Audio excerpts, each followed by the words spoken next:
ગાડી આવેલી હતી છાસ વિતરણ કરવા।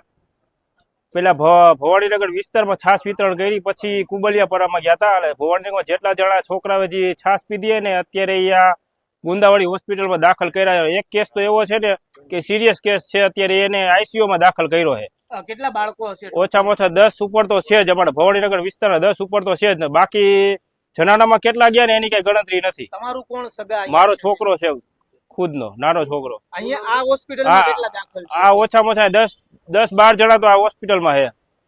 બીજા ક્યાં વિસ્તારના હતા? ભવાનીનગર વિસ્તારના જ છે, બાકી 1-2 કેસ એવા છે એ કુબલિયાપરાના છે।